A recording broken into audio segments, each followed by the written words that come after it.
Tapi kalau di keraton kayak gitu nggak ada. Lihat nanti silakan ada kemenyan. Tapi jangan kemudian dikultus kayak apa, dijudge bahwa wah itu musyrik.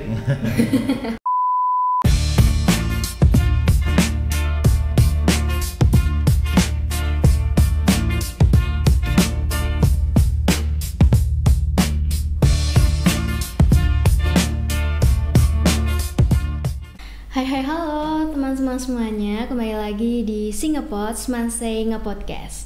Nah, pada episode kali ini yang ke-6, yaitu yang bertema Seni Karawitan menjadi salah satu keunggulan di SMA Negeri 1 Segan, yang akan ditemani oleh saya sebagai pembawa acara, yaitu Lucia Rajenganastiti, salah satu siswa dari SMA Negeri 1 Segan.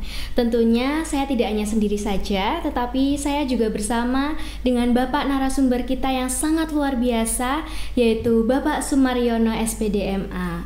Rahayu. Baik Bapak. Oh ya, Pak Maryono ini kabarnya gimana nih? Baik-baik aja atau gimana lah? Oke, syukurlah baik-baik aja Mbak Ajeng nih. Oke. Dan teman-teman yang ada di channel YouTube, mudah-mudahan semuanya sehat ya. Ya, amin. Amin. Oke. Bagaimana puasanya Bapak, lancar? Wah, insya Allah lancar. Sebentar lagi berbuka. Oh iya. Wah. Oke. Nah, Sobat Singepods, Bapak Sumaryono ini selaku guru bahasa Jawa di SMA Negeri 1 Segan juga bisa dan membimbing siswa-siswinya untuk belajar berlatih dalam SBO Karawitan. Nah, kalau Sobat Singepods sendiri belum tahu SBO Karawitan itu apa, SBO itu diambil dari Sains Budaya dan Olahraga yang merupakan ciri khas di SMA Negeri 1 Segan. Nah, baik Bapak, sebelum Singepods ini memulai podcastnya, kita tagline dulu nih Boleh, Pak. ya. Temukan perspektif baru bersama Singepods. Nah, Bapak ini kan selaku guru bahasa Jawa di SMA Negeri 1 Segan. Iya. Dan kenapa Bapak bisa tertarik dengan kebudayaan Jawa, terkhususnya di seni karawitan itu sendiri? Baik Mbak Ajeng, jadi ini mengenang masa kecil dulu sebenarnya. Saya kan tinggalnya di desa. Wow. Ya, adoh. Di mana Pak itu? Jauh, yang jauh ratu dekat dengan watu. Nah, dalam bahasa Jawa itu adoh ratu, cerak watu. Ya, Jadi di sana itu masih natural dengan suara-suara gamelan yang setiap pada malam tertentu itu pada latihan karawitan lah. Karena saking gabutnya ya pada zaman dulu itu hiburannya apa? Kalau anak-anak zaman sekarang kan sudah ada gadget, mereka tidak ada apa istilahnya, tidak ada kekurangan untuk hiburannya. Kalau zaman dulu ini mau hiburan apa? Apalagi di desa malam-malam, mosok hiburannya ngendarai apa kambing apa sapi kan, nggak yang menggembala itu.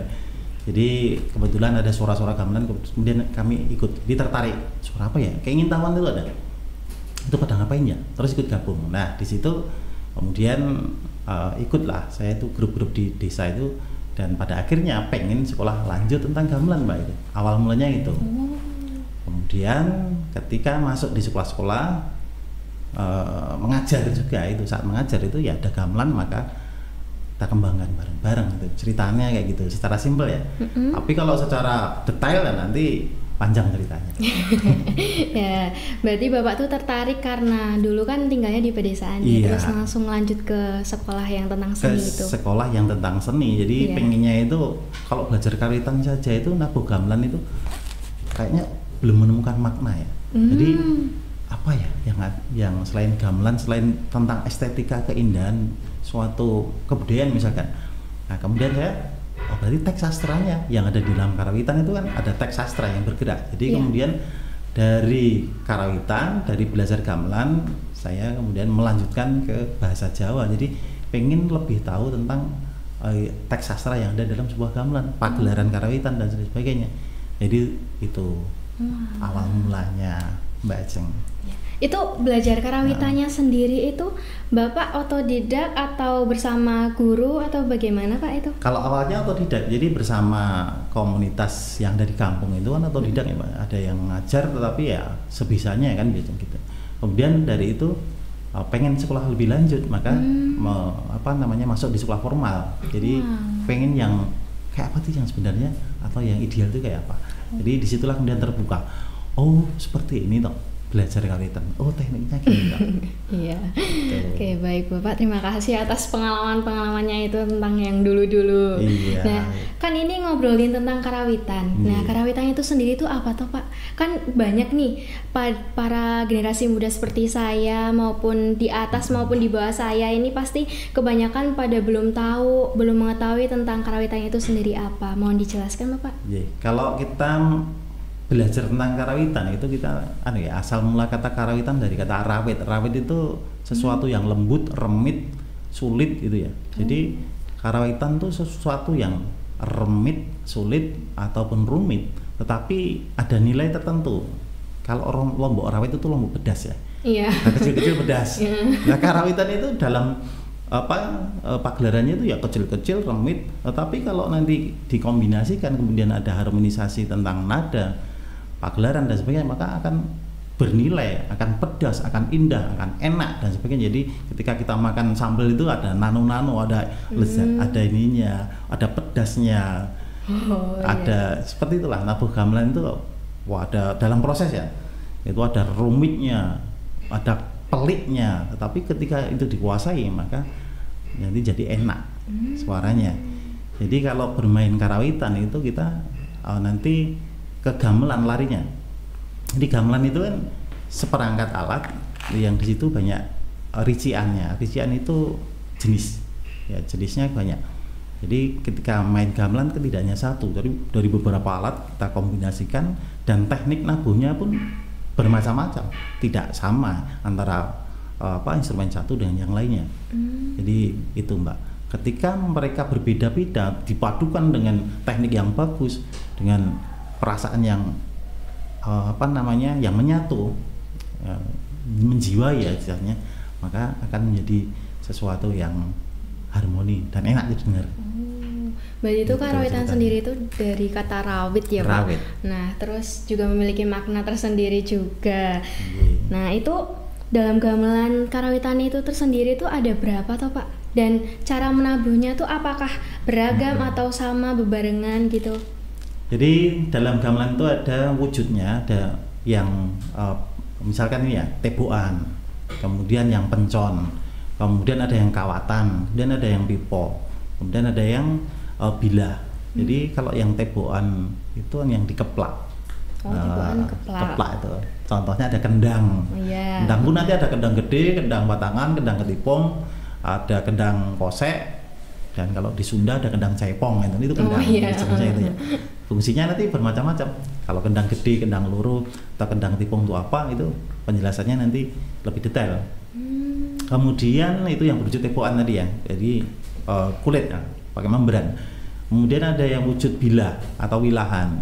Ada saron temung, ada saron pekeng, ada saron barung, ada selentem, kemudian ada gambang, itu kan bilah-bilah. Bilahnya itu ada yang dari kayu kalau gambang ya. Tapi kalau yang saron, kemudian seletem itu tentu dari bisa perunggu, bisa kuningan, bisa besi. Kemudian yang pencon itu yang mencu-mencu, jadi metutuk-metutuk. Nah, contohnya ada bonang, ada kempul, kemudian ada kenong, kemudian japan, ketuk dan sebagainya. Ada wilahan pencon. Wilahan pencon itu bilah, tetapi ada metutuknya, ada penconnya. Ini kalau di masyarakat nggak lazim. Di keraton ada. Namanya selento. Selento itu selentem sing metoto, mencucu atau metutuk. Bentuknya kayak gimana Pak? Itu? Bayangin aja selentem. Pernah lihat selentem itu, tapi di tengahnya ada menonjol ke atas. Jadi itu untuk alat khusus yang ada di keraton. Karena itu termasuk gamelan yang langka juga itu selendro. Kemudian ada yang kawatan. Kawatan itu ada kawatnya, jadi rebab itu di kawat ya. Kemudian ada siter, itu pakai kawat. Ada juga yang pipo. Pipo itu suling. Nah, itu pipo. Wah, ini ada suara apa ini? Iklan ini. Oh, makmur ini. Oh, Mas Makmur. Ini Mas Makmur ini. Wah, makmur sekali ini kelihatan dari ininya. Oh, gamelan digital ini, Pak. Wah, Gimana itu Mas? Kalau tekniknya bisa nabuh? Betul. Ini cuma nyoba. Nah ini Mbak Ajeng, jadi anak-anak teman-teman kita itu sebenarnya bisa belajar gamelan kalau misalkan terkendala di peralatan. Karena kalau beli gamelan itu mahal Mbak. Iya mahal. Kalau download cukup murah. Mas Makmur, free kan? Sampai nggak bayar. Gratis Pak, gratis. Apa itu Pak nama aplikasinya? Nah, nanti endorse itu. Enggak, nanti sensor aja. Silakan temukan aja nanti di aplikasi itu gratis, nggak bayar. Tapi kadang-kadang anak-anak kita itu juga belum begitu memanfaatkan gamelan digital ini. Karena mereka ini mainkannya gimana? Sebenarnya ada di tutorialnya juga ada. Maka ketika belajar gamelan yang digital ini perlu juga menguasai yang manual dulu sebenarnya. Kalau tahu yang manual, main digital, itu bisa gitu.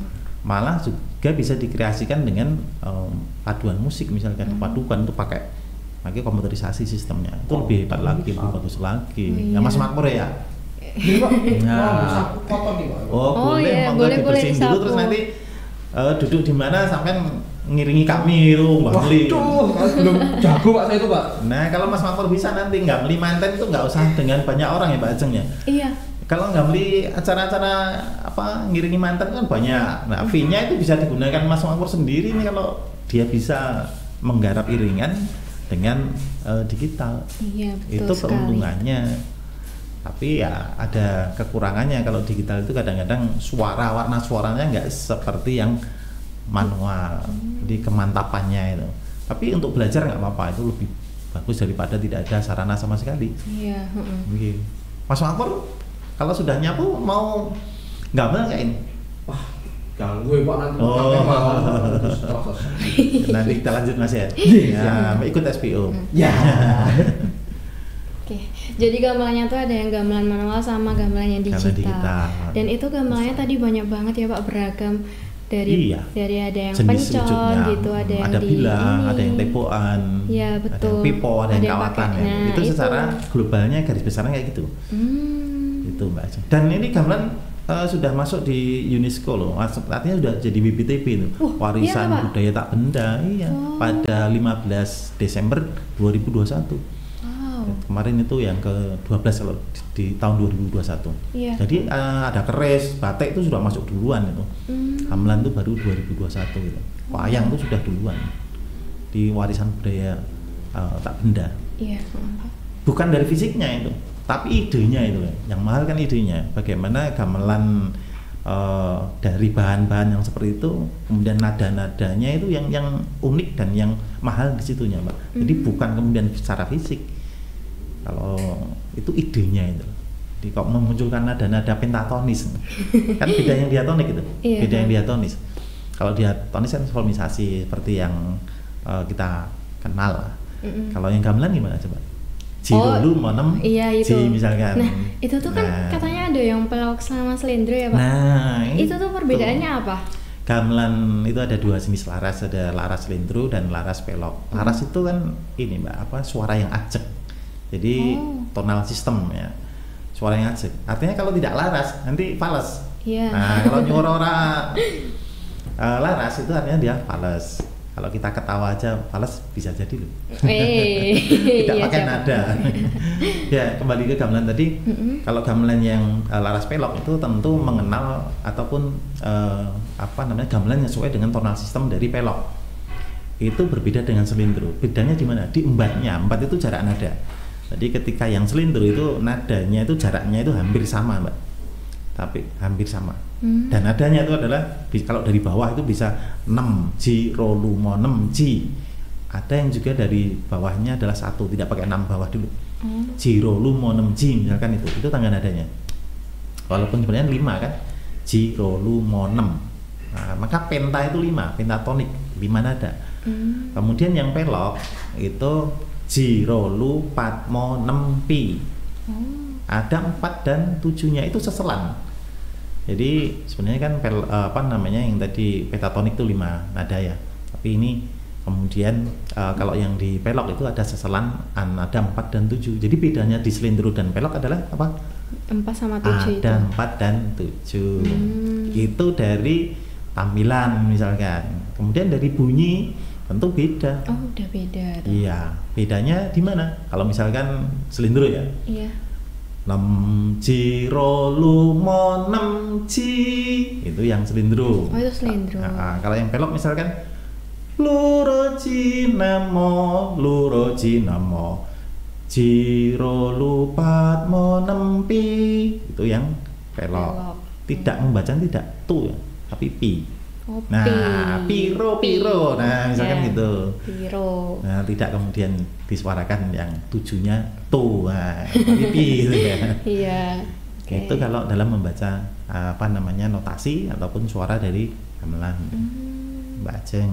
Jadi itu perbedaannya seperti itu ya. Kesimpulannya jadi yang selendro itu ada pat sama. Oh, yang pelok. Oh, itu yang pelok. Ada 4 dan 7-nya. Iya. Itu secara fisik, misalkan dilihat gamelan kok tidak ada nada 4 karena nggak ditulis saja itu. Tapi memang harus mengenal, oh itu ada nada 4-nya, ada nada 7-nya. Karena kan kadang-kadang gamelan pun tidak ditulis dengan pakai notasi diorek-orek itu kan enggak ya. Tapi ada yang kemudian ditulis jiro lupat mo nempi. Jadi ketika kita lihat fisiknya, bisa jadi itu suaranya tidak ada tidak ada 4 karena tulisan nggak ada. Bisa jadi itu selindro, bisa jadi itu pelok. Jadi kita mengenal melalui suaranya, itu yang paling penting. Kalau dilihat dari fisik nanti juga gamelan selindro, Pak, selindro sama pelok kan lebih banyak yang pelok ya, belum tentu selindro juga bisa banyak. Kenapa bisa, Pak? Dalam sebuah saron misalkan. Iya. Nah, karena nadanya sampai 9 di pesan 6 jirolu mo 6 jirolu. Oh, itu. Jadi iya gamelan wayang, gamelan cacah. Jadi untuk imbal. Jadi untuk meramaikan suasana ketika pagelaran wayang itu namanya saron cacahan, cacahan Wilan Songo misalkan. Nanti dia bisa bermain melodi dari nada bawah sampai nada tinggi. Oktavnya gitu. Jadi secara manual kasat mata atau kita melihat itu tidak mesti bahwa itu pelok selindro tanpa disuarakan dulu. Nah, kalau apalagi yang awam itu harus jangan kemudian langsung, oh itu gamelannya sarannya lebih sedikit berarti itu selindro, belum tentu. Kita cek dulu. Berarti dicek dulu ya Pak. Ya. Mau nabuhnya itu selindro atau pelok. Pelok selindro. Nah, itu kan selindro sama pelok kan larasnya beda. Apa ada contoh lagu-lagunya gitu Pak? Oh, lagu pelok selindro. Yang pelok itu misalkan pelok barang. Iya. Lumo nem pipi, rolu ropi, itu pelok barang. Gundul pacul. Iya. Nah, pelok pem misalkan rolu jiro rolu jiro, itu yang pelok pem. Yang pelok itu sama-sama peloknya, tapi patetnya juga beda. Oh, ada patetnya juga. Patet barang, ada patet pem. Nah, itu apa bedanya Pak? Bedanya kalau tadi dominan dengan nada 7 kalau patet barang ya, yeah. itu ngambah nadanya sampai nada 7, artinya tidak memakai nada 1. Jadi kalau yang bom tadi pakai nada 1. Rolulu jiro rolu jiro, nadanya luro jinamo, itu nada luro jinamo. Kalau yang pelok barang luro pinamo, ini yang pelok barang.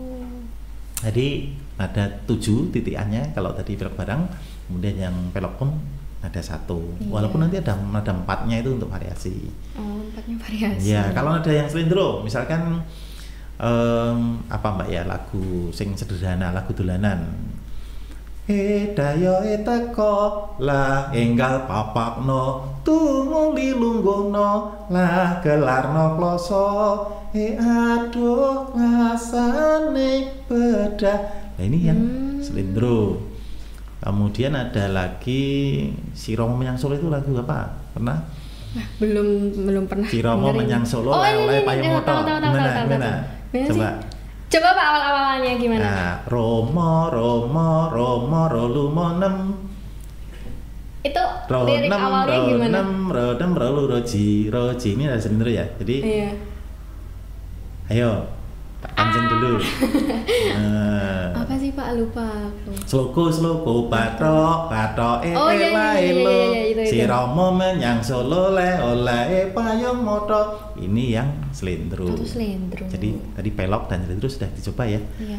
Itu akan lebih kental sekali kalau kita nanti melalui secara langsung. Jadi kelihatan suaranya beda. Kalau slendro itu ada patitnya nggak ya Pak? Ada. Apa Jadi kalau slendro itu ada patet songo, patet 6, kemudian patet manyuro. Ada 3 patet dalam slendro. Di pelok pun ada 3 patet. Patet 5, patet bem, dan patet barang. Patet itu ambitus atau wilayah nada. Jadi nanti paling bawah atau paling atas nadanya berapa. Itu sudah ada pembagiannya. Kalau slendro misalkan nada paling atas 3. Ada paling atas untuk slendro songo 2. Jadi itu ada ukurannya Mbak. Nah nanti lebih lanjut itu next time bisa kita obrolkan untuk yang lebih detail tentang itu ya. Iya. Jadi gambaran singkatnya kayak gitu. Gamelan itu maknanya seperti apa tuh Pak? Yang gamelan ya yang spesifiknya gitu. Jadi gini Mbak, kalau gamelan itu kita sebenarnya bermain rasa. Itu kalau kita maknai bahwa gamelan itu kan individu satu-satu dengan yang lain itu kan ketika berbeda suara, berbeda cara menabuh. Nah, ketika individu alat tadi berbunyi sendiri-sendiri atau dibunyikan sendiri-sendiri, maka tidak enak, harmonis, orang enak dirungok, tidak enak didengar. Ketika dimainkan dengan cara yang tepat, kemudian teknik yang tepat, maka akan menjadi suara yang indah, harmonis. Itu maknanya kalau kita hidup di dunia. Bisa dikaitin dengan kehidupan. Filosofinya bermain gamelan itu, mari kita memahami bahwa teman-teman kita, orang yang ada di sekeliling kita itu berbagai macam karakter, berbagai macam sifat. Iya. Nah, itu kalau kita maksa harus seperti saya, harus seperti ini, harus seperti itu, kita akan sakit hati sendiri. Maka mari kita berorkestrasi, tapi tidak liar ya, dengan memakai tatanan yang ada. Si A atau teman kita bisa ini, bisa itu. Kemudian sifatnya gini, yang penting tidak merugikan. Berarti beragam gitu masalah. ya. Kan kalau suara gamelan yang merugikannya apa? Kalau suaranya dipukul secara tidak ikut aturan, misalkan kendang, jadi mukulnya secara asal, kan nanti bisa jadi jebol. Kemudian punang, ya cukupan aja nabuhnya. Kalau dipukul banter, dipukul keras, meleok, yang penyonnya kan itu rusak. Artinya teman-teman kita itu kita di karakternya dia kayak gini, sifatnya ini ya jangan keras-keras, dia meleok nanti. Ya, gitu. Tapi ada yang harus keras, saron, dari kata soro. Saron itu harus keras pada saat melakukan instrumen, di situ partiturnya keras. Ketika tidak ada vokal, kan gitu. Nabuh gamelan ketika tidak ada vokal, mari kita keras. Tapi begitu ada vokalnya, di situ ada beban untuk masuk vokal, ini dikurangi karena tidak nutup bunyi vokal tadi. Teks sastra yang ada di dalam sebuah karawitan nanti nggak sampai pada pendengar. Kan sebenarnya kalau kita belajar atau nabuh gamelan itu kan ada teks sastra yang bergerak. Nah kadang-kadang kita lupa bahwa hanya menonton secara visual saja. Wah, elok gamelannya apik kan. Tapi apa sih intinya dari yang mereka bawakan? Nggak sampai, kadang-kadang nggak sampai pada kita toh. Iya. Mereka ngapain tuh? Itu ngelakuin apa? Nah, padahal sebenarnya itu yang kita cari atau yang kita tonjolkan, teks sastra yang di dalam sebuah sajian budaya karawitan tadi. Jadi kalau kita belajar filosofi gamelan karawitan itu apa, ya lebih dalam, lebih lanjut adalah ketika kita belajar gamelan secara benar. Nah harapannya itu menjadi ciri kita di dunia nyata, ke bawah nih loh Pak. Kita belajarnya benar, maka bisa, mudah-mudahan kita bisa enteng ya. Lenopati itu enteng, menghadapi orang enteng nih. Oh iya, sono gambaran bahwa gamelan ini kaya ngono. Nah, jadi teman-temanku satu kelas atau kita dalam sebuah instansi berbagai macam karakter orang, maka oh ya itu ya ikut aja. Kita ngikut tapi jangan sampai keli ya. Iya betul. Ngeli itu ngikut arus. tapi dengan kesadaran kan berarti. Iya. Tapi nek Kelly kan berarti terhanyut. Iya. Nah, ngawam ngidul. Tanpa kesadaran. Nah, tanpa kesadaran. Bukan karena itu ya, ngeli itu bukan karena ikut-ikutan ya. Iya. Tapi kita ya bersikap dengan kesadaran. Iya. Eling lan waspada. Misalkan kayak gitu ya. Nah, ini kan tadi udah membahas nih gamelan tuh ada maknanya. Nah, gamelan kan ada kayak gamelan Sunda, Jawa sama Bali. Ya. Itu perbedaannya dari ketiga itu apa sih, Pak? Oh iya, ada gamelan Jawa, Sunda, Bali. Itu karakternya. Jadi karakter suara yang dibangun, gending-gendingnya, lagu-lagunya itu misalkan dominan ya. Kalau di Jawa itu dominan tenang, agung. Kalau kita mengatakan atau sebagian orang mengatakan. Tapi orang lain juga akan mengatakan yang punya mengatakan bahwa gamelanku juga agung nih, nggak kalah agungnya. Tapi kalau dilihat dari sajian-sajiannya itu, kalau yang Sunda nanti mendayu-dayu, ya, ketenangan. Kalau dengar lagu gamelan Sunda nanti kelingan atau persepsi kita atau pikiran kita saung-saung, persawahan gitu ya. Oh. Kalau kalau kita mendengar bunyi-bunyi gamelan Sunda nanti kan ingatnya kayak di pesawahan ya, kayak di gunung. Iya, mesti kebanyakan kayak gitu ya. Gitu. Tapi kalau gamelan Jawa kayak neng keraton yo. Nah, itu persepsi ya atau namanya kita sudah terbiasa dengan image kayak gitu. Kalau di Bali, wah ini lebih dinamik, lebih keras suaranya. Nah, misalkan gitu. Sing iso nari Bali bisa lebih bagus ini. Itu lebih ekspresif, kemudian nabuhnya juga enggak seperti yang di Jawa. Ada dua Jawa itu kan ditata, nabuh gamelan itu ditata, tidak boleh kemudian melotot ke sini pandangan kita tolak-toleh. Kalau kita keraton misalkan itu yang klasik loh.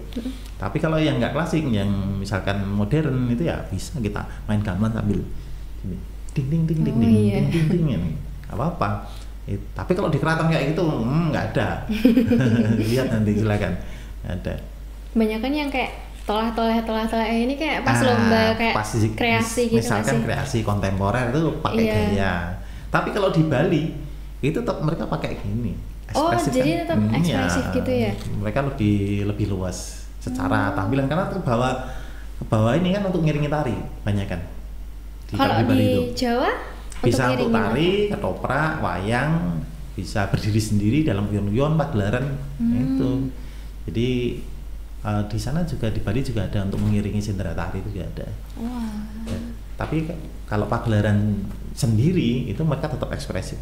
Itu memang menjadi pola tersendiri dan menjadi ciri tersendiri juga. Kalau di Sunda ya itu tadi mendayu-dayu. Iya, mendayu-dayu. Ya, seperti di persawahan. Nah, itu. Tapi kadang-kadang juga ada ekspresifnya juga. Kalau di degung. Kemudian ada tari Sunda itu apa? Apa sih Pak? Apa ya? Iya. Ya, itulah tarinya itu. Ya, dengan meliuk-liukan tubuh itu kan. Iya. Kan nanti menyesuaikan itu suara gamelannya.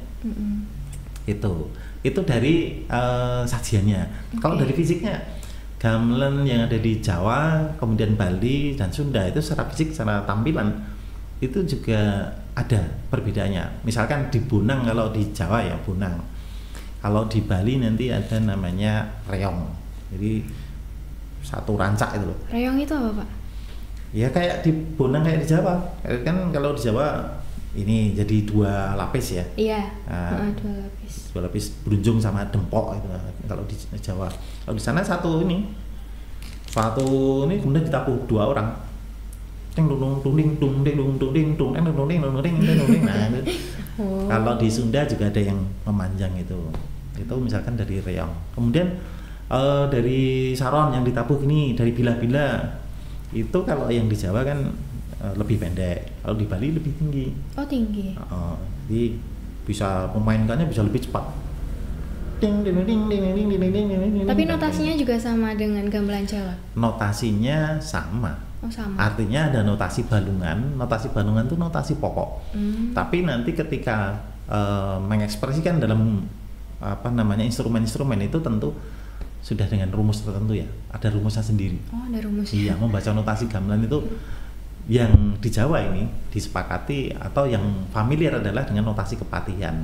Notasi kepatihan dengan stimulan nada pokok, nada balungan, nada untuk saron, nada untuk peking, nada untuk serentem, itu nada pokok. Tapi Bonang tidak akan memakai nada itu dipukul sama seperti tulisannya, enggak. Enggak. Nah, mereka memakai pola, misalkan ini tabuhan ini mipil, tabuhan ini nyekar, imbal dan sebagainya, kan melihat balungan pokok tadi, nada pokok. Jadi itu ada sistem melodik tertentu. Jadi rebab juga demikian, tidak akan kemudian ro, lu, ro, ji sama dengan saron, enggak, pasti dengan uluran-uluran gesekan-gesekan dari itu yang nanti menciptakan melodi menuju pada nada satu, kan terakhir ro, lu, ji, misalkan itu. Yang Bonang pun demikian, tidak akan dipukul ro, lu, ro, ji. Nah, Mbak Ajeng pernah nggak? Nah, Bonang juga kan mesti dengan pernah. Ro, lu, ro, ji, nah, misalkan gitu. Nah, itu namanya gitu. Iya, cara membaca notasinya seperti itu, Mbak. Iya, oke, Pak. Dia ada notasi pokok, tapi nanti ketika menyajikan ya sesuai dengan pola dari instrumen yang dipakai. Gambang pun demikian, ketika dia gambang tidak akan kemudian tong tung tong ding seperti saron, enggak. Jadi dia akan nyekar itu melodik tadi. 6 ji ro lu ji 6 ji 6 ji ro ji 6 ji misalkan itu. Jadi gender pun sama. Jadi beberapa alat yang garap depan itu ada gender, ada siter, kemudian ada gambang. Garap depan itu maksudnya garap depan gimana? Itu alusan. Oh, alusan. Iya, yang bisa nabuh garap depan itu tentu yang sudah mempelajari karaitan sudah lama. Kalau yang saron seperti ini masih istilahnya ya kira siapapun bisa. Yang penting ada notasinya. Tapi begitu yang garap depan itu harus sudah mengenal karaitan lebih jauh, karena dia harus memahami dan menghafalkan pola sajian, pola tabuhan. Pola tabuhannya seperti apa? Misalkan jatuh nada satu, ya dia sudah ada polanya tersendiri. Jatuh nada dua, ada polanya tersendiri. Kalau garap belakang itu sebagai struktur saja. Misalkan kempul, gong, kenong, itu pembangun atau strukturnya sebagai tiangnya. Oh, tiangnya. Tiangnya ini ya, tiangnya sebuah pagelaran karaitan. Jadi kayak pokoknya gitu atau pokoknya itu yang yang membingkai dalam sebuah pagelaran karaitan. Kemudian yang ini balungannya ya sebagai penuntun nada. Nah, nanti yang lainnya penghias, yang siter itu yang isi ngelagu istilahnya. Yang kendang ya pengatur irama. Oh, kendang yang mengatur irama.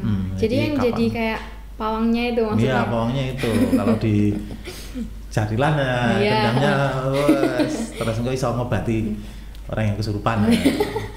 Kita nanan apa? Iya, beneran atau enggak? Tapi secara fungsional memang ini gamelan kendang tadi sebagai pamurbo irama. Dia mengendalikan jalannya irama, kapan cepat, kapan lambat, kapan berhenti, kapan kemudian stop sebentar, kemudian lanjut lagi, itu rap ya istilahnya. Itu ada, itu melalui sebuah kendang tadi, sopirnya itu. Ya kendang sopirnya. Jadi itu Mbak Ajeng. Oke, Pak. Jadi kan tadi udah bahas gamelan tentang perbedaan ketiganya, udah dijelasin detail dengan Bapak. Nah, ini juga saya mau bertanya, gamelan kan ada 3 jenis, bukan 3 jenis atau apalah Pak namanya. Itu kan ada yang gamelan besi, perunggu, sama emas. Bahannya ya? Nah, ya itu. Itu tuh perbedaannya tuh apa tuh, Pak? Ya nek gamelan emas. Katanya itu beda harganya kalau semisal. Nek Mbak Ajeng tadi bilangnya gamelan emas ya. Ya, apa ya, Pak? Maksudnya di produk emas ataupun di warna emas itu ya biasanya. Iya. Jadi gamelan besi dicat warna emas. Nek gamelan emas yo berapa kilo itu nggih pemirsa ya. Jadi kalau kita lihat grade-nya, jadi pertama itu yang paling bawah nih besi, kemudian atasnya kuningan, kemudian atas lagi nanti yang perunggu. Oh, kuningan sama perunggu. Ya, besi, plat, kemudian kuningan, perunggu. Ini kalau yang perunggu di sini satu set bisa jadi 700 juta. Wow. Itu baru yang misalkan biasa-biasa. Yang istimewa ya bisa miliaran. Nah, kalau yang besi ya nanti bisa ratusan juta, itu sudah bisa dapat lah. Nanti yang kuningan yang di atasnya. Secara harga gitu. Iya. Okay. Harga menentukan kualitas, harga menentukan hasil suara. Ya, betul.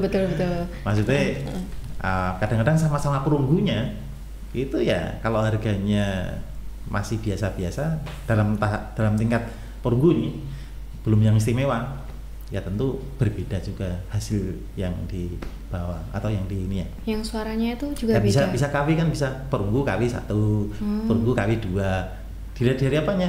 Tebal tipisnya kan bisa melalui itu. Jadi misalkan saron dari tebal tipisnya berapa.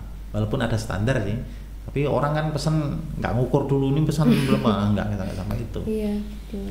Jadi kepadatannya ketika menempa itu juga menentukan hasil suara dari perunggu.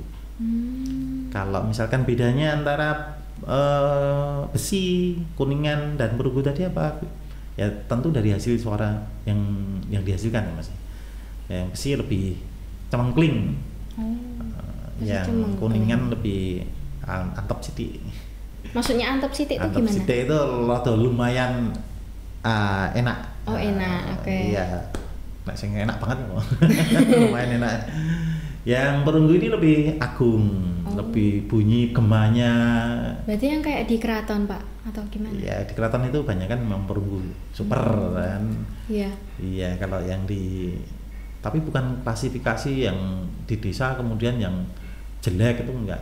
Di desa-desa di kampung-kampung juga ada yang gamelan perunggunya bagus. Iya. Karena dia punya misalkan punya modal untuk beli itu atau warisan dari leluhurnya, bisa menjaga. Iya. Okay. Ada yang kayak gitu Mbak. Walaupun di desa tapi gamelannya bagus.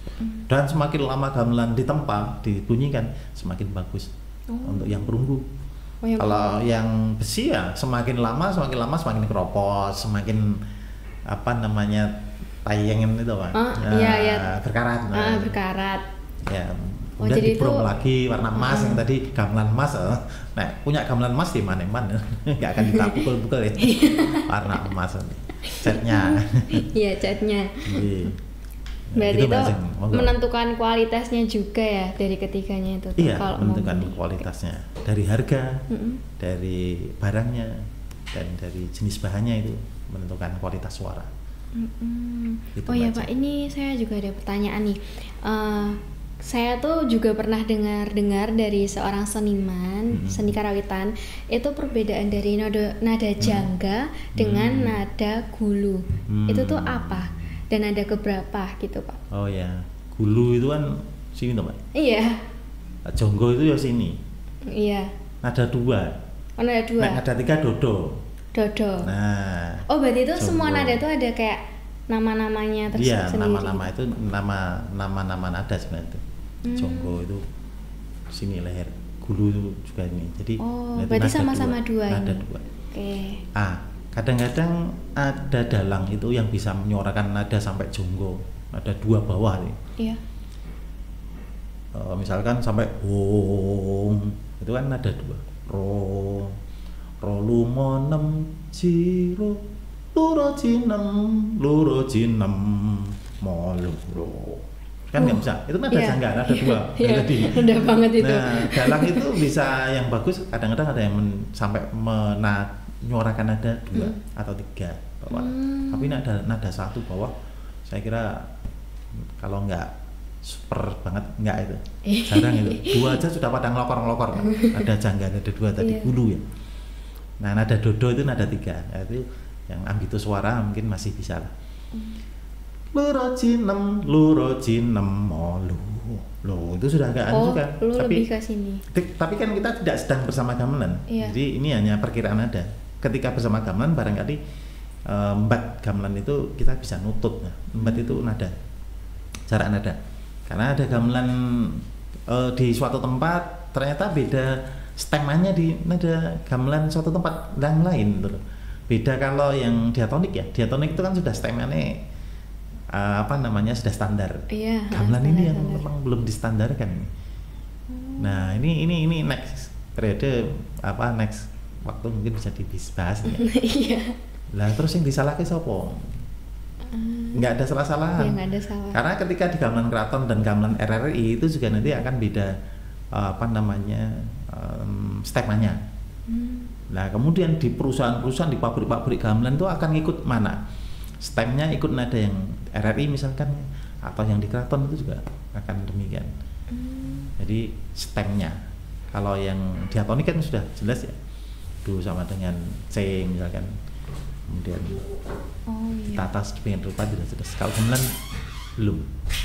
Jadi nyetemnya itu menurut perasaan orang itu ketika menempa gamelan, membuat gamelan itu ya ini individu pembuat, ini perusahaan saya karakternya gamelanku adalah stemanya ini misalkan. Walaupun nanti tidak jauh melenceng ya, tidak jauh melenceng dari nada yang ada, cuman ketika dibareng ditakuh dengan gamelan lain misalkan, itu belum tentu sama mbak. Nah gimana mau menyamakan ketika akan dipadukan? Iya pasti susah. Nah di tempatan ya. Tapi kalau kita bermain yang diatonik kan bisa stem yuk. Iya. Pakai aplikasi atau pakai apa, di stem bareng. Tapi kalau ketika gamelan A dibawa ke suatu lapangan atau suatu gedung, gamelan B dibawa ke suatu gedung, ditabuh bareng, nanti mesti ada perbedaan yang cukup menggelitik itu. Nada duanya nada tadi segini, nada duanya agak numpang sedikit atau bawah sedikit. Nah ini, walaupun sama-sama gamelannya. Iya. Nah itu di stemnya kadang-kadang berbeda. Gitu. Oke Pak. Jadi ternyata gamelannya itu sangat-sangat beragam, lalu ternyata juga banyak makna-maknanya. Nah, ini kembali lagi dengan SBO nih, SBO Karawitan, terkhususnya kepada anak-anak didik dari Bapak Sumaryono ini. Bagaimana peran siswa-siswi dalam SBO Karawitan tersebut, Bapak? Kalau saya mengamati ini, Mbak ya. Iya. Sebenarnya animo anak-anak cukup besar. Kalau saya lihat kemarin pas pendaftaran ada sekitar 70 itu ikut SBO Karawitan. Wow, keren sekali. Nah, tapi ya karena kondisi keterbatasan dari sekolah kita belum bisa menampung langsung 70 siswa kan. Nah, kadang-kadang ini anak-anak nggak sabar. Nggak sabar ya. Karena harus gantian kan. Kalau 70 itu berarti paling tidak kan satu fase itu 20 nabuh. Karena ada alat kita kan paling tidak standar kan 20. 15-20 lah alat. Nah, maka kalau 70-an yang lainnya ngapain coba? Menunggu dulu atau memperhatikan dulu yang lainnya. Nah, kadang-kadang anak-anak kalau tidak tidak ada merasa aku makan masih nanti. Mereka kadang-kadang nggak memperhatikan dulu. Nah, kemudian pada saat gilirannya nabuh, nah ini baleni meneh, ngajari lagi mengulang hal yang sama. Tapi nggak apa-apa, itu kewajiban. Tapi kan harapannya sebenarnya satu kali ketika duduk bersama itu satu kali dijelaskan, anak-anak kan paham. Pengennya kan gitu ya. Ketika di lapangan, wah ternyata tadi gimana nabuhnya? Pak, nada 4 mana Pak? Nah yang ditabuh ternyata selindro. Gitu. Itu dari penguasaan anak dulu. Maka ketika anak-anak itu berkenalan dengan gamelan itu tahapannya sebenarnya tepung, serawung, tunung. Apa itu Pak? Boleh diartikan? Tepung itu kenal. Jadi anak-anak itu ya biarlah mereka mengenal dulu, nggak apa-apa. Belum paham tentang itu. Tapi mereka kenal dulu, gamelan gini. Kemudian serawung itu berinteraksi. Ya dengan mereka nabuh itu berinteraksi dengan gamelan karena di rumah ya kemungkinan nggak ada, di masyarakat ya kemungkinan nggak mau ikut anak-anak. Nah, maka di sekolah dilalah atau ada, maka kita tampung, kita fasilitasi. Maka mereka harus mau itu dulu, tepung dulu, kenal dulu nama-nama alat ini apa, ini secara nama dulu ya. Dan serawung ya mencoba nabuh ini dengan teknik ini, mencoba bonang, ternyata berbeda dengan saron, nabuh gong berbeda dengan nabuh kenong. Nah itu berinteraksi atau tepung ya. Ya jadi bergaul dulu. Kemudian nanti tunung itu paham. Jadi nanti sudah tahu, sudah tingkatannya tunung itu paham. Berarti sudah mahir, ngerti, sudah paham. Tapi kalau orang tingkatannya baru serawung dulu, belum tahu nama ini, belum mengenal tekniknya, nabuh ini pada saat serawung nggak tuntas, ya maka sampai besar belajarnya nggak akan paham. Jadi tingkatannya 3 dulu itu, 3 harus dilalui itu. Baru paham beneran nek wis tekan ning tunung. Jadi tadi dari apa Pak? Dari tepung, serawung, tunung. Tunung itu tahu, ngerti, paham. Ya. Jadi ditunung itu dipahamkan. Jadi kalau kita misalkan nabuh gamelan tenanan, kok karakter kita tidak sesuai dengan harapan dari belajar gamelan tadi, berarti belajarnya terputus. Baru pada tahap tepung sih, serawungnya kurang, apalagi dunungnya itu paham. Oh, paham itu tidak hanya berorkestrasi atau bermusik saja, tapi sebenarnya paham itu kemudian membawa iklim dalam nabuh gamelan itu ke perilaku sehari-hari. Jadi menghargai orang, kayak menghargai karakter masing-masing orang, itu sama seperti belajar gamelan. Tapi masing-masing punya kontribusi yang baik, gitu loh Mbak. Belajar gamelan ini. Ya, saya juga masih belajar terus. Bukan kemudian saya sempurna, bukan kemudian saya sudah paham banget. Saya tetap akan belajar terus. Iya. Gitu. Jadi kan tadi Bapak dengan 3 ini ya, apa tadi Pak? Tepung, serawung, dunung. Jadi itu gaya pembelajaran dari Bapak untuk siswa-siswi untuk SBO Karawitan itu. Nah, Bapak dalam menanggapi atau mengatasi siswa-siswinya yang banyak itu bagaimana Pak? Menariknya itu. Jadi ketika anak-anak itu kepengin nendang dunung, dia belum melewati tepung dulu, serawung dulu. Anak-anak nggak sabar nih. Pengennya itu undang nabuh gamelan, padahal kita harus pahamkan dulu itu. Bagaimana berjalan melewati gamelan itu tidak asal-asalan, tidak istilahnya bahasa kasarnya itu ya melompati gamelan. Kalau bahasa kasar menurut saya ya-yaan gitu ya. Melompati gamelan ya sebenarnya kita nyari sela-sela lah. Bukan kemudian melompati gamelan itu berdosa atau kemudian kualat itu ya. Ya kita menghargai alat yang itu tinggalan dari leluhur kita. Jadi mari kita hargai. Bukan kemudian nanti nek ngelompati gamelan njur pulang keracunan kalau kata orang-orang dulu katanya nggak bisa ini. Itu karena sebenarnya mereka saking pengen menjaga gamelan yang di impi-impikan yang di istilahnya ini kan barangku yang aku puja-puja. Puja bukan kemudian seperti Tuhan bisa enggak ya. Tapi ini yang benar-benar nek. Kalau kita punya barang bagus kan jangan sampai dipegang orang sembarangan gitu ya. Maka orang zaman dulu itu ketika orang belajar gamelan, ada anak-anak nih mendekati gamelan terus disuruh pergi karena mereka nabuhnya asal-asalan kan gitu, ngerusak. Nah kan rusak kalau asal-asalan. Lah mereka nggak biaya, anak-anak kan nggak beli.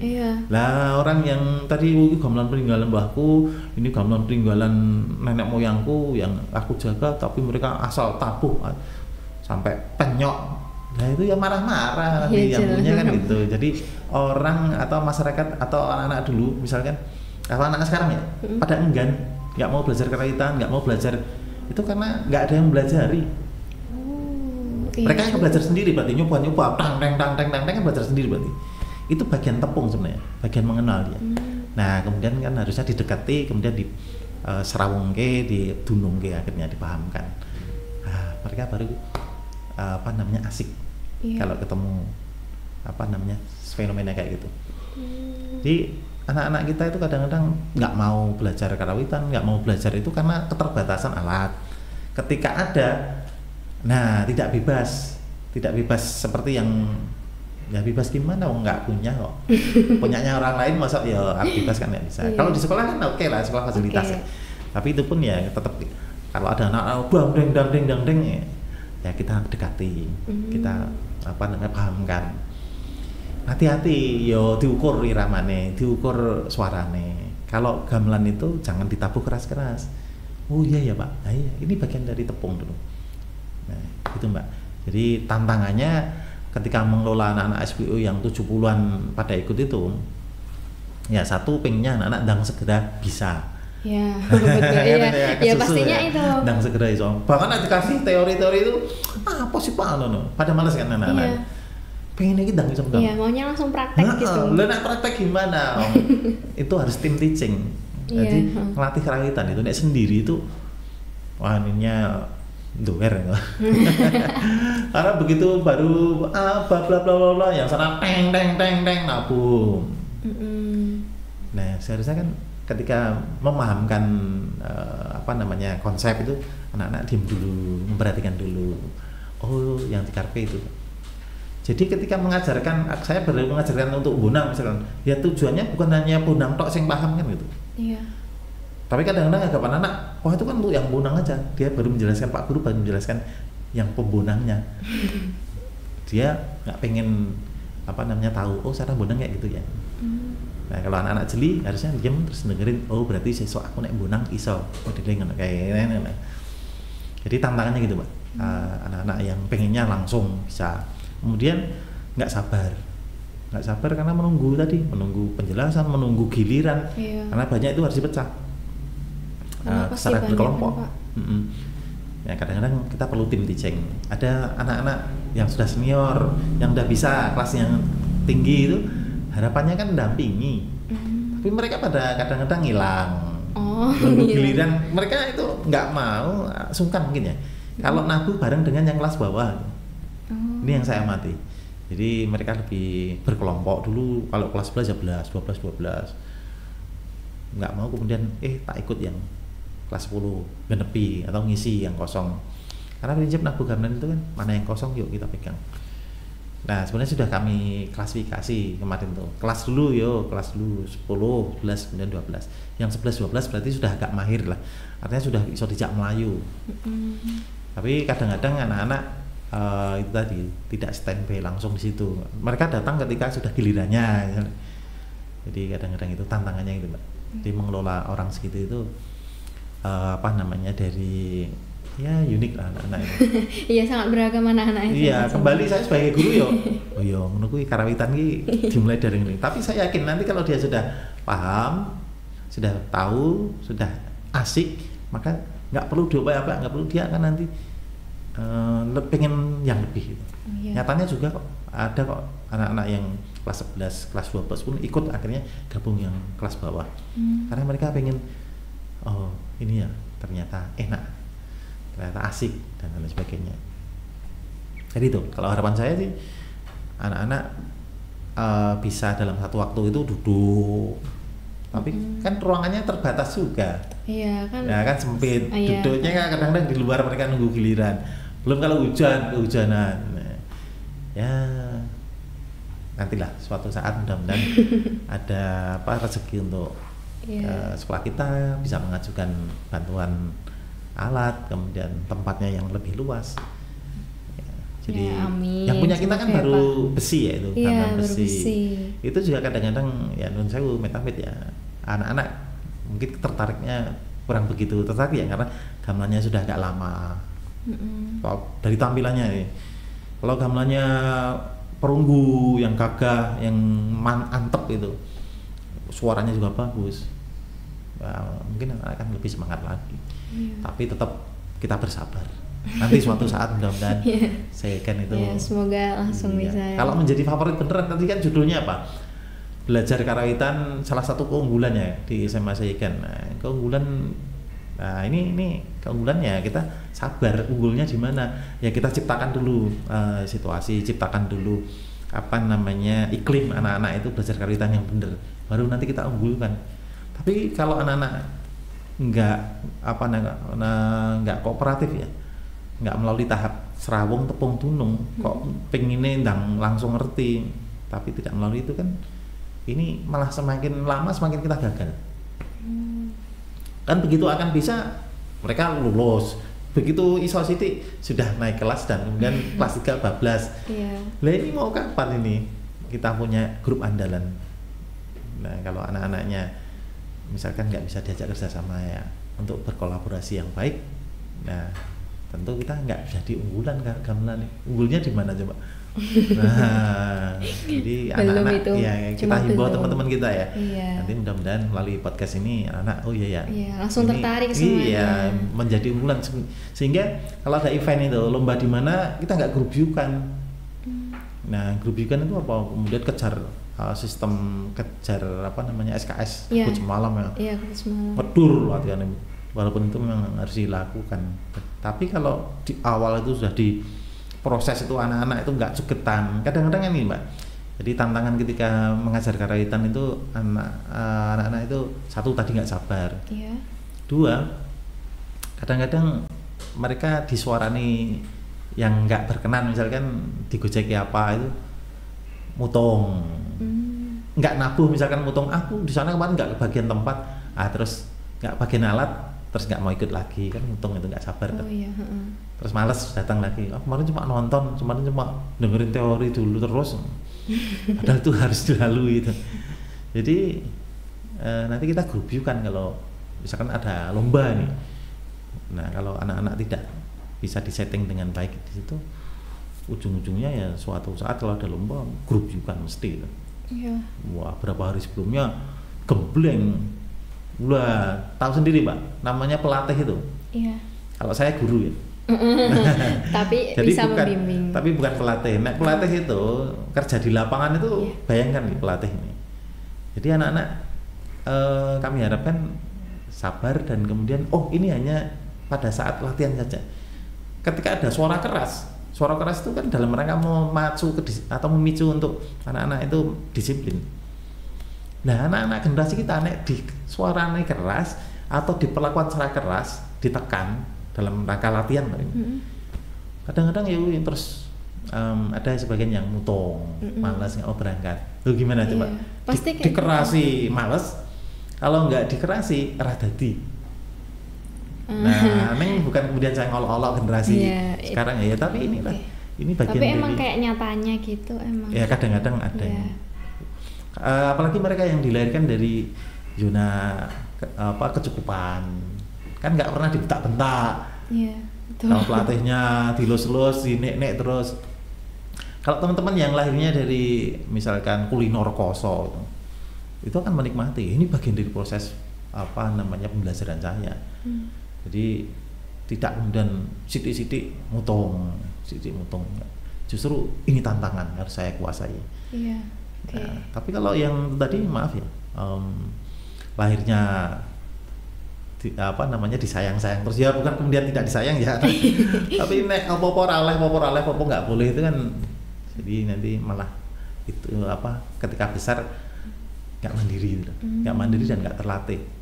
Disuarani sidik mendapat perlakuan sedikit sudah mental nggak sesuai dengan ekspektasinya si anak.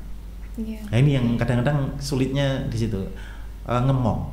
Kalau saya itu ketika belajar dengan anak ya ngomongin, ada suatu saat ya harus ngomong, ada suatu saat ya memang harus keras. Tapi bagian yang keras-keras tadi kan saya sama pelatih, ada pelatihnya, pelatih bagian keras-keras, dan nanti yang sedikit memahami anak-anak. Oke. Karena ada ucul Mbak, ketika dikerasi itu mesti sesok anggota SBU itu yang karawitan hilang. Iya. Karena apa? Kemudian nanti akan muncul berita kasak kusuk ya. Iya. Guru ini malesi, guru ini nyebai misalnya ini. Padahal tujuannya kan untuk mendisiplin anak-anak ini. Tapi kenapa kok dilihat loh ketika anak-anak kok banyak alasan, banyak yang nggak hadir, itu kan berarti ada apa? Nah, itu ketika testimoni misalkan ternyata muncul, nanti yang kalau saya tanya nggak akan jujur kan. Iya. Tapi anak-anak yang sampai misalkan tanya besok Mbak Jeng, kenapa sih anak-anak karetan kemarin kok hanya sedikit? Nanti akan muncul misalkan itu.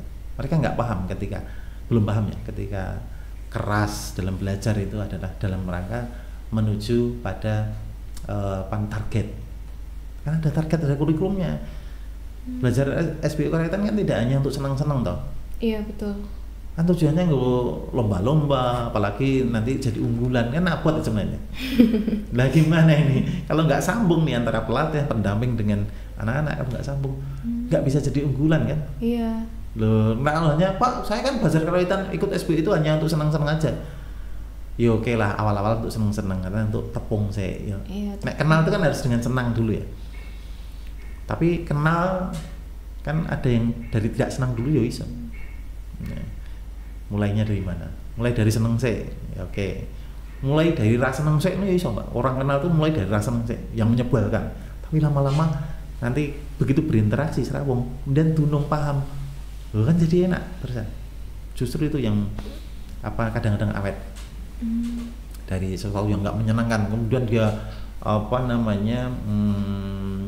pengen tahunya gede, penasaran, terjawab lah bermakna di situ. Oke, Salah Pak. satunya. Jadi tantangannya itu sangat beragam ya, Pak. Beragam menghadapi anak-anak kita itu. Ada yang nggak sabaran, terus Pengennya ya itu mutungan gitu. Kadang-kadang ada anak yang belajar karawitan itu dari rumahnya sudah mengetahui banyak. Iya. Sudah bisa pola ini, sudah bisa bonang ini dengan, tapi ketika di sekolah itu harus mulai dari nol karena teman-temannya banyak ataupun ada yang sama sekali belum pernah demok gamelan, demok urung pemeneh nabuh kayak gitu. Jadi nah ini anak-anak kalau nggak sabar juga gitu, Mbak. Iya, itu. Males aku melu lah ngopo. Saya kalau di rumah itu sudah sampai tahap ini, Pak. Nah, misalkan kayak gitu. Guys, sombong sih. Jadi itu yang membuat mereka itu nggak sabaran.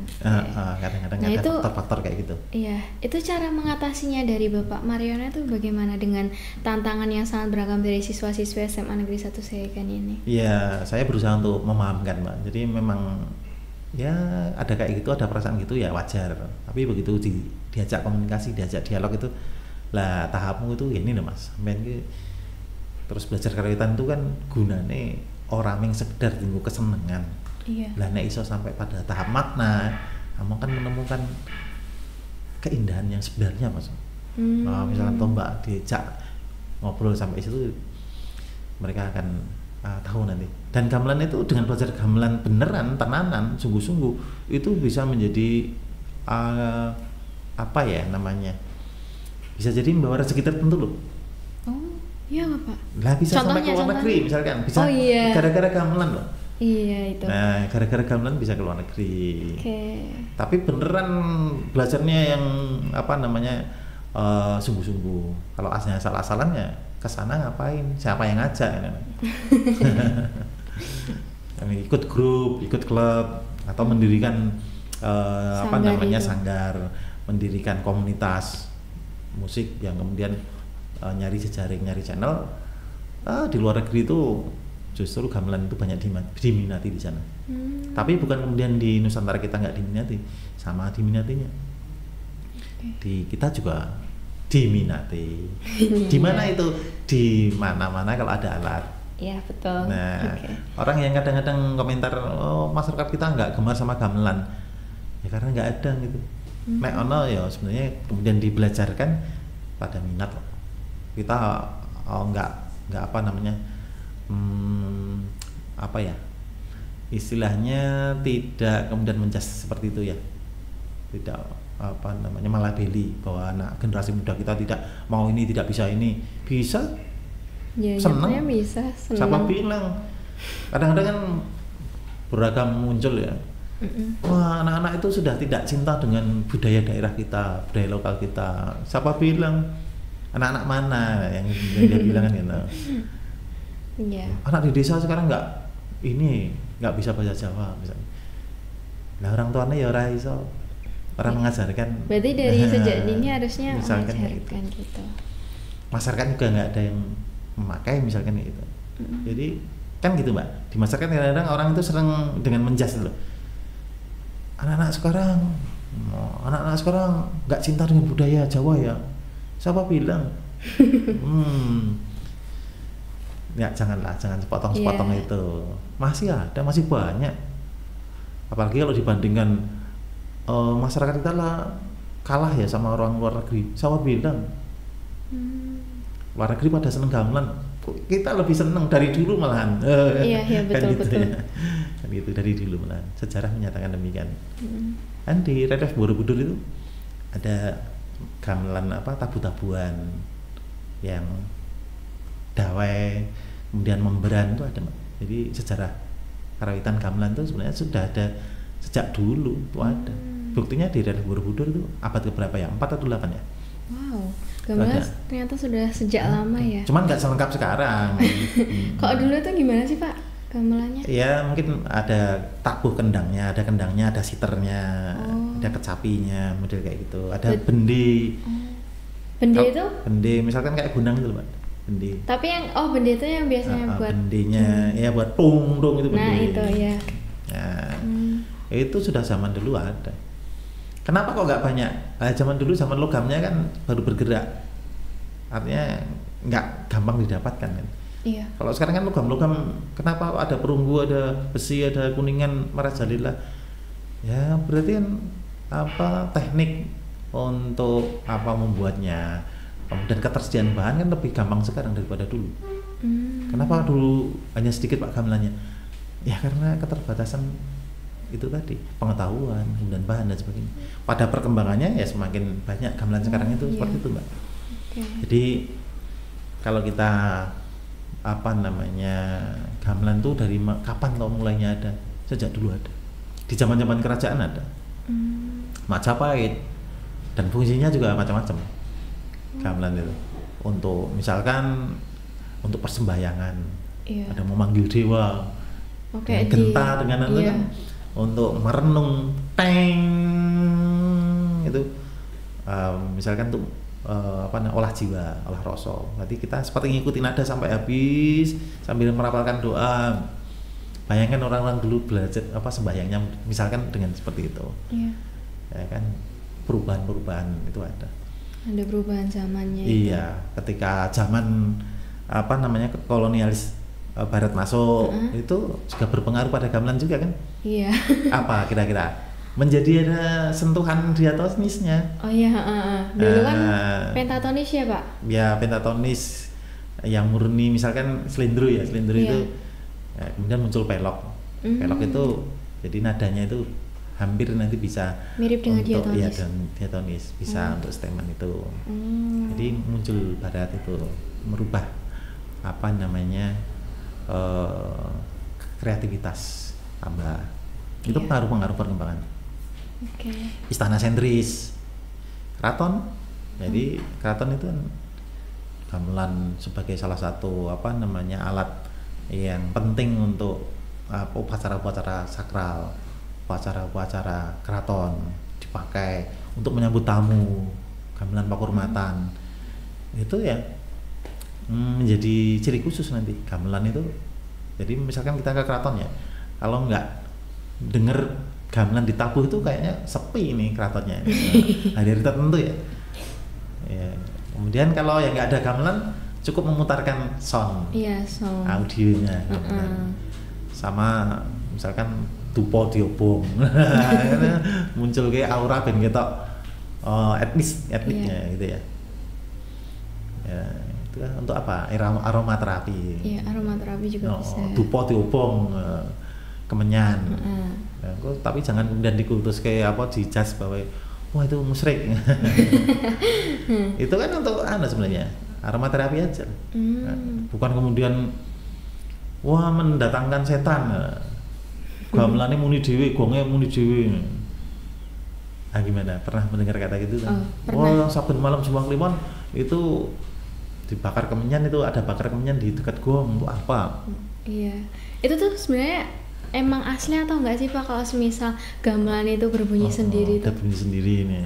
Apakah ada hal mistisnya gitu? Katanya orang-orang tuh ada, itu tuh emang iya. Nah, sampean pernah belum menemukan sendiri? Ya. Kan katanya terus loh. Nah, karena tuh pas apa ya? Saya tuh juga pernah dengar nih kayak suara gamelan nabuh sendiri, dan itu tuh saya kira kan cuma sound ya, sound lagi disetelin gitu. Jebul enggak. Cuman satu nada atau paling? Iya, kayak mesti gongnya yang ini. Tapi kalau ada kemudian kok bunyinya itu orang sing nabuh, nggak ada yang nabuh, bunyi ini kok so tang tong dung dung ding dong dung ding dong dung dung ding dong, lengkap itu, wah malah kita apa ini, malah itu saya heran.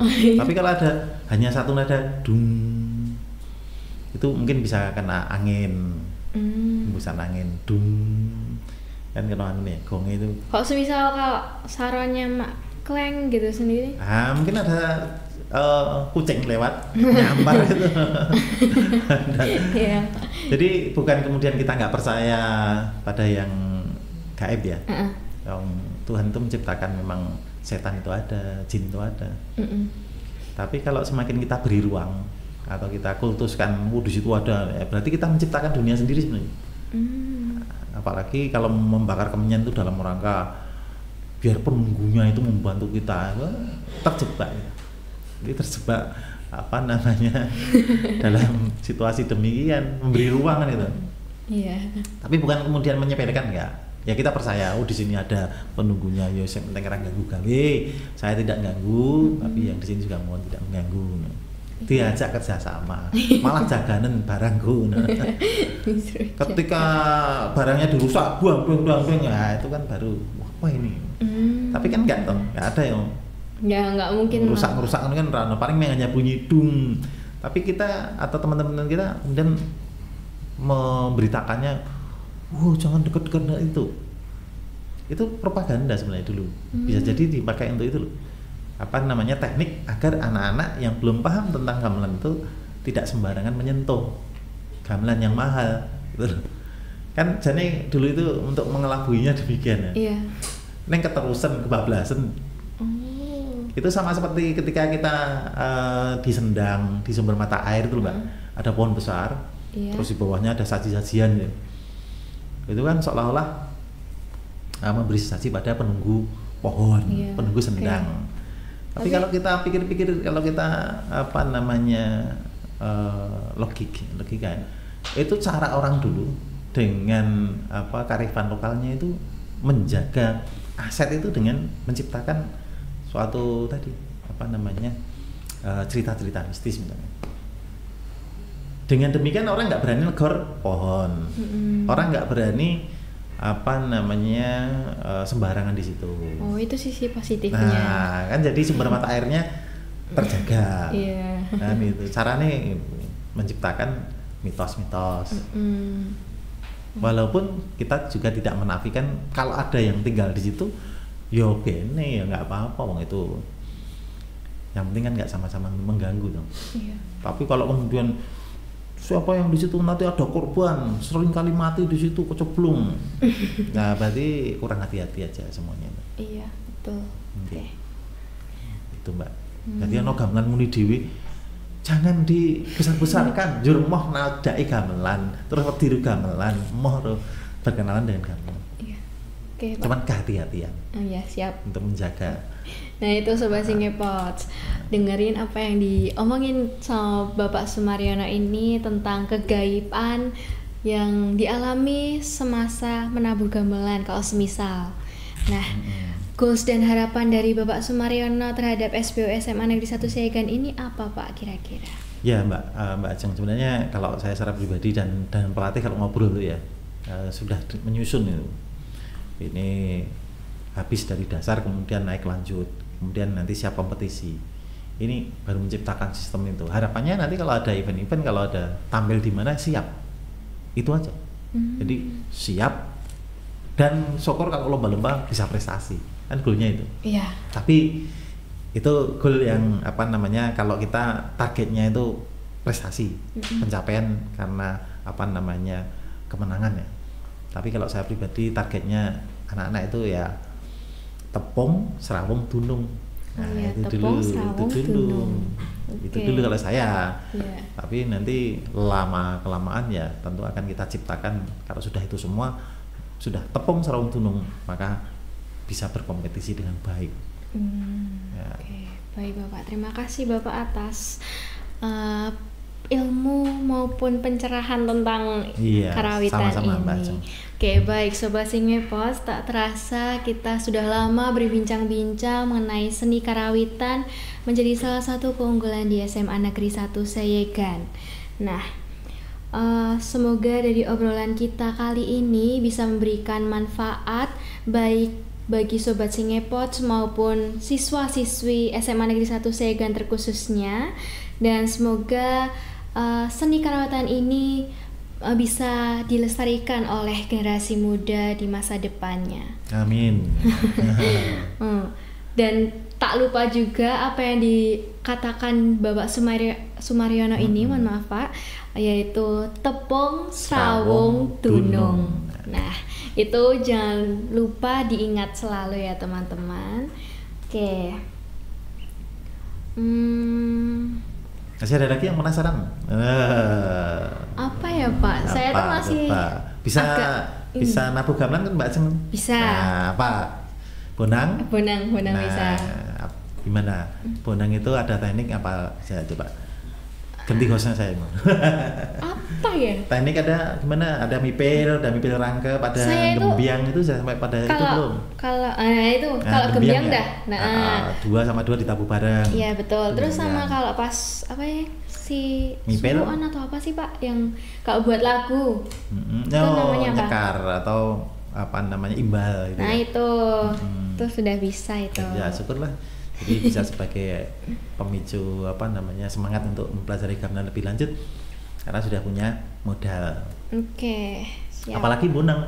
Bonang itu nanti kalau dipelajari wah lebih nyenengin karena ada kembangan-kembangan. Kalau nabuh apa namanya saron kan gitu-gitu aja, nabuh balungan. Tapi kalau bonang itu kalau sudah sampai tahap imbalnya karena itu sudah keren. Nanti Iya. misalkan jatuh satu itu gimana? Cilu cilu cilu cilu ci ci ci mau 6 ci Dikasih gitu. cilu cilu cilu 66 ciro 6 ciro 66 ciro 6 nah, misalnya itu itu. contohnya itu kalau main bonang walaupun bonang kan harus ada bonang panros dan bonang barung ya. Iya. Bonang barungnya harus bisa sama bonang menerus harus bisa kerjasama jadi menciptakan nada yang harmonis yang bagus maksudnya tadi ketika imbal ya podo-podo imbali podo-podo ngelagu podo-podo nyekar itu contohnya Mbak kalau Mbak Ajeng tadi bisa nabuh gamelan bonang ya. Iya siap. Oke. Terima kasih Bapak sudah Sama. berbagi ilmunya ya maupun dengan saya maupun sobat Singepots yang Iya. lagi nonton. Oke. Sama-sama. Oh ya sebelum kita akhiri ini kita tagline dulu Pak. Boleh? Oke. Ah, Masih ingat? masih. Oke, yuk. Temukan Temukan perspektif perspektif baru baru bersama Singepots. Oke, saya Luciara Ajeng Anastiti sebagai pembawa acara pada episode ke-6 kali ini mengundurkan diri bersama Bapak Sumaryono, Sumaryono. SPD MA. Terima kasih Sobat Singepots sudah menonton, menemani kami dalam berbincang-bincang mengenai seni karawitan menjadi salah satu keunggulan di SMA Negeri 1 Seyegan. Nah, apabila ada kesalahan dan pengucapan kita dalam bertutur kata, mohon dimaafkan. Saya akhiri. Terima kasih. Selamat nonton di episode selanjutnya yang sangat-sangat menarik. Dadah. Salam Rahayu. Selamat Rahayu.